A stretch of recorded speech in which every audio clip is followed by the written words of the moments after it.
Paix sur vous tous les frères et sœurs, vous allez bien. Donc aujourd'hui ça va être une vidéo un petit peu sur des prophéties dans l'écriture.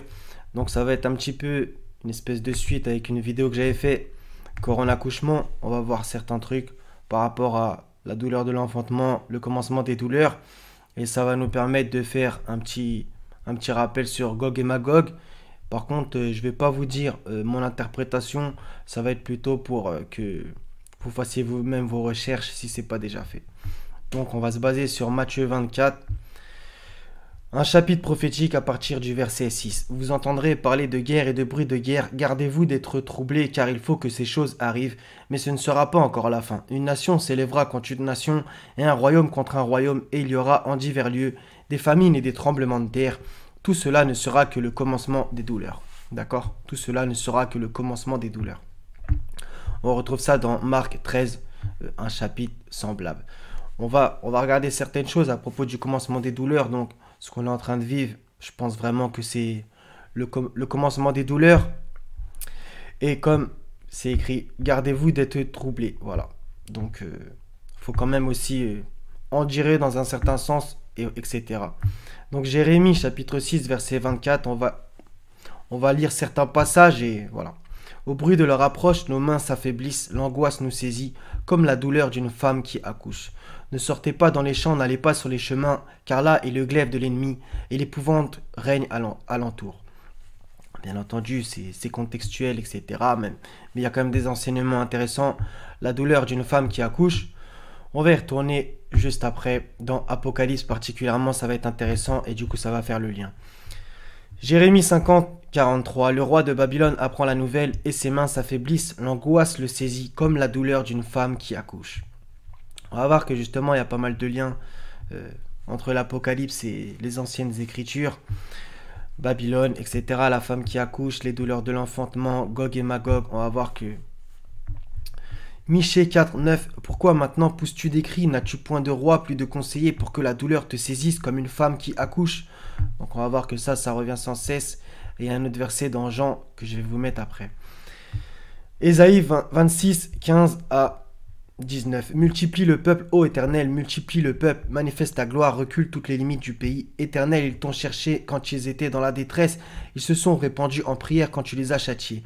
Comme une femme enceinte sur le point d'accoucher, ce tort écrit au milieu de ses douleurs, ainsi avons-nous été loin de ta face, ô Éternel. Nous avons conçu, nous avons éprouvé des douleurs, et quand nous enfantons, ce n'est que du vent, le pays n'est pas sauvé, etc. Donc vous allez voir que c'est des versets un petit peu parallèles qui sont intéressants à relier entre eux.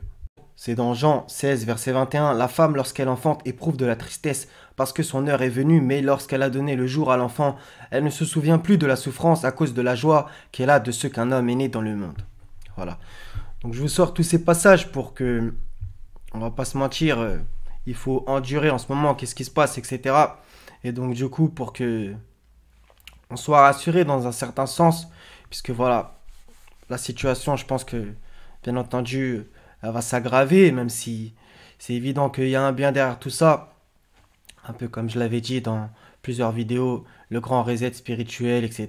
Donc, comme écrit dans la Genèse, il y eut un soir, il y eut un matin, voilà, donc on passe des ténèbres à la lumière, maintenant les ténèbres, voilà, elles vont être assez balèzes, je pense. Et donc du coup, toute cette forme de, voilà, les douleurs de l'enfantement, les versets que je vous ai sortis avec la femme qui accouche, etc. Le commencement des douleurs. On va voir qu'en vérité, ça s'est déjà passé comme ça dans l'écriture. Donc on va commencer par la naissance de Moïse. C'est dans Exode chapitre 1. Un chapitre plein d'enseignements à partir du verset 15 jusqu'au verset 22. Lisez-le. Où voilà, Pharaon donna cet ordre à tout son peuple. Vous jetterez dans le fleuve tout garçon qui naîtra et vous laisserez vivre toutes les filles. Un passage qui est relaté aussi dans le Coran. Donc voilà, vous jetterez dans le fleuve tout garçon qui naîtra et vous laisserez vivre toutes les filles. À première vue, on pourrait se demander pourquoi, mais bien entendu, en fait, c'est que les forces du mal et donc le diable, ils avaient une certaine science de savoir qu'en vérité, il allait avoir un libérateur, en l'occurrence Moïse, qui allait naître. Et donc voilà, ils avaient ce sentiment. Et vous allez peut-être me dire non, t'abuses, mais en vérité, ça s'est passé aussi au temps de Jésus, exactement pareil, relaté dans Matthieu chapitre 2. Donc, lire la fin du chapitre 1 aussi pour voir la naissance, etc. Et donc du coup, au verset 16 du chapitre 2, alors Hérode, donc le roi de la Judée, alors Hérode, voyant qu'il avait été joué par les mages, se mit dans une grande colère et il envoya tuer tous les enfants de 2 ans et au-dessous qui étaient à Bethléem et dans tout son territoire. Donc ça, c'est ce qu'on appelle le massacre des innocents, parce que voilà, il voulait tuer Jésus, puisque justement, il avait eu la connaissance qu'il y avait les mages, etc. Donc voilà, c'est toujours un peu la même histoire. Donc tout ce qui est en train de se passer en ce moment, moi je pense que c'est exactement la même chose, c'est-à-dire un éternel recommencement.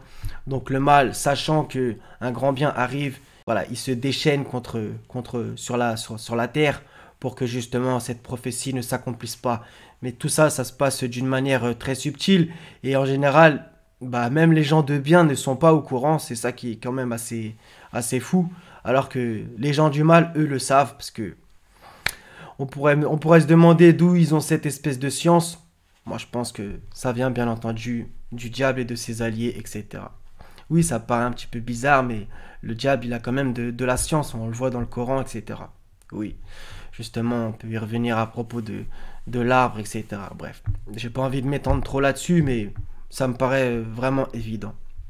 Donc voilà, le massacre des innocents à l'époque de Jésus, pour que la prophétie ne s'accomplisse pas, et à l'époque de Moïse, le même style. Voilà. Donc quand même, et Moïse et Jésus, avec ces deux personnages, il y a vraiment eu un avant et un après, d'accord. Bien que tous les envoyés du Seigneur sont importants, qu'on se comprenne. Maintenant, Moïse et Jésus, il y a vraiment eu un avant et un après. Comme Noé aussi, par exemple. Voilà. Donc, on en vient à Apocalypse chapitre 12, versets 1 à 2.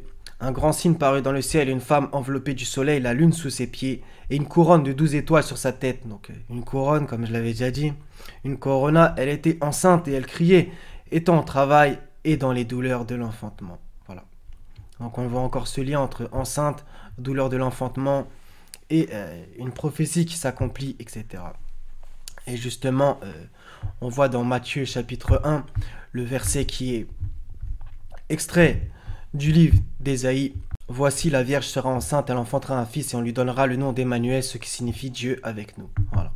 Aussi au passage, ce nom d'Emmanuel était codé. Il n'y a pas écrit, voici la Vierge sera enceinte, elle enfantera un fils et on lui donnera le nom de Jésus. Donc le mal, il a une certaine connaissance parce que aussi il connaît les Écritures. Et justement, je pense que tout le monde pensait qu'il allait s'appeler Emmanuel. Et finalement, il s'est appelé Yehoshua. Donc tout ça, c'est intéressant aussi à capter. C'est que les prophéties sont codées. Et le mal peut savoir certaines choses, mais il se sert d'une ruse. Et moi aussi, je me sers de mon plan, dit le Seigneur. Voilà. Donc le Seigneur, c'est le meilleur en stratagème. Dans 1 Thessaloniciens chapitre 5 verset 3, quand les hommes diront paix et sûreté, alors une ruine soudaine les surprendra, comme les douleurs de l'enfantement surprennent la femme enceinte, et ils n'échapperont point. Donc vous voyez tous ces liens entre l'écriture, ils sont vraiment évidents, et on va voir même dans le Coran. Alors bismillah, sourate 19, donc la sourate Marie, donc c'est pas un hasard. Verset 23, puis les douleurs de l'enfantement l'amenèrent au tronc du palmier, et elle dit, malheur à moi que je fusse morte avant cet instant, et que je fusse totalement oubliée. Les douleurs de l'enfantement. On y revient encore une fois. Donc ce qui est grave intéressant, c'est que si vous faites la recherche coranique, douleur de l'enfantement, il n'y a que Marie. Et justement, on voit dans Matthieu que voilà, à propos de Marie, etc. Donc la naissance vraiment particulière de Jésus. Tout ça, c'est intéressant. On va passer à Gog et Magog, et comme je vous ai dit, je ne vais pas vous donner mon interprétation. Déjà, premièrement, parce que c'est un sujet compliqué, et encore une fois, pour essayer d'attiser votre curiosité et vos recherches par la grâce du Seigneur, c'est mieux. C'est le Seigneur qui connaît les réponses. Donc, à propos du chapitre 18, verset 83 au 99, voilà, voire même 100, etc. Donc c'est intéressant, donc lisez-le en entier. Ils dirent, ô Zulkarnain, les Yajouj et Majouj commettent du désordre sur terre. Est-ce que nous pourrons t'accorder un tribut pour construire une barrière entre eux et nous? Donc tout ce passage, il est vraiment ultra intéressant. On peut le lire, je ne sais pas combien de fois, il y a toujours énormément d'enseignements. Il est quand même assez compliqué déjà à situer dans le temps, dans l'espace, etc. C'est pour ça que je préfère rien vous dire. Je sais, mais bon. Il y a une phrase très très intéressante. C'est nous les laisserons ce jour-là, donc nous les laisserons, c'est-à-dire les Gog et Magog, ce jour-là déferler comme les flots les uns sur les autres, et on soufflera dans la trompe et nous les rassemblerons tous. Donc tout ça, c'est vraiment ultra intéressant. Défer- Déferler comme les flots, donc les mots sont intéressants. Les flots, et justement, elle nous parle toujours de vagues, la quatrième vague, la 2 milliardième vague, etc. Donc vous voyez, il y a toujours un truc intéressant, et bref, je me suis exprimé là-dessus aussi. Sourate 21, versets 96 à 98. Même on pourrait lire le 95, en vérité, il est défendu, entre parenthèses, aux habitants d'une cité que nous avons fait périr de revenir. Là, ils mettent à la vie d'ici-bas, je suis pas d'accord. De revenir, bon, je préfère que, encore une fois, vous méditiez. Aujourd'hui, j'ai envie de faire ça. Jusqu'à ce que soient relâchés les Ya'juj et les Ma'juj et qu'ils se précipiteront de chaque hauteur. Ça aussi, c'est intéressant, de chaque hauteur. Hauteur de quoi? C'est alors que la vraie promesse s'approchera, tandis que les regards de ceux qui ont mécru se figent. Malheur à nous, nous y avons été inattentifs, bien plus nous étions des injustes. Voilà. Encore une fois, c'est intéressant. On va passer à Gog et Magog dans la Bible. On va pas se mentir, c'est très très très compliqué. C'est très très très compliqué. Le chapitre 38 et 39 d'Ézéchiel, où vous voyez ici toutes les occurrences, c'est très très très compliqué. Personnellement, je trouve en tout cas. Voilà. C'est pour ça que je préfère rien vous dire pour pas vous embrouiller l'esprit. Et encore une fois, Inch'Allah, vous ferez vos recherches. À propos de Magog, là aussi, intéressant, ça revient dans Genèse 10.2. Les fils de Japheth furent Gomer, Magog, Madai, Javan, Tubal, Méchec et Tiras. D'accord? Magog. Et c'est relaté aussi dans 1 Chronique 1.5, où il y a beaucoup de répétitions des postérités, des ascendants, descendants. Ézéchiel 38, 39, encore une fois, avec Magog. Donc Gog et Magog, on retrouve ça dans Ézéchiel 38 et 39, si ça vous dit de le lire. Voilà. Apocalypse 28, on va aller pour terminer. Donc, vu que c'est Apocalypse 20, c'est quand même, encore une fois, chronologiquement, c'est pas facile. C'est pour ça que je préfère rien dire. Donc à propos de ce qu'on appelle le millénium, quand les 1000 ans seront accomplis, Satan sera relâché de sa prison et il sortira pour séduire les nations qui sont aux 4 coins de la terre. Notez bien les 4 coins. Gog et Magog, afin de les rassembler pour la guerre, leur nombre est comme le sable de la mer. Là aussi c'est intéressant. Leur nombre est comme le sable de la mer, et on a vu déverser comme les flots, etc. Et il y a une barrière, donc tout ça c'est très très intéressant au niveau du nombre. Et voilà, afin de les rassembler pour la guerre, dans la Sourate 18 et 21, c'est aussi ce qu'on ressent, et le rôle de Zolkarnain, etc. Ils commettent du désordre sur la terre, les Ya'juj et Ma'juj.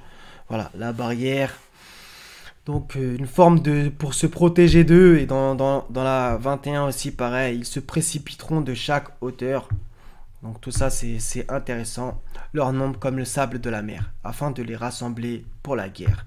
Et justement, en vérité, le livre de l'Apocalypse a énormément de la même façon, plus ou moins, d'être écrite que dans beaucoup de livres de ce qu'on appelle l'Ancien Testament, de Jérémie en passant par plein de livres. C'est exactement le même style. Donc j'espère que vous ferez vos recherches, parce que en vérité c'est assez intéressant et important surtout. Chronologiquement, encore une fois, c'est vraiment pas facile. C'est pas en 2 minutes qu'on arrive à trouver la réponse, à moins que le Seigneur il nous la donne direct, ce qui est possible. À Dieu rien n'est impossible. Maintenant, c'est vraiment pas facile. Il y a des sujets dans l'écriture où il faut vraiment beaucoup rechercher, fouiller, faire des liens, et bien entendu surtout patienter après avoir demandé au Seigneur. Voilà les frères et sœurs. Donc si vous avez des commentaires, par la grâce du Seigneur, mettez-les avec plaisir. Et voilà. Donc ce que je voulais dire, c'est aussi voilà, courage pour tout ce qui est en train de se passer. Bien entendu, il y a du bien.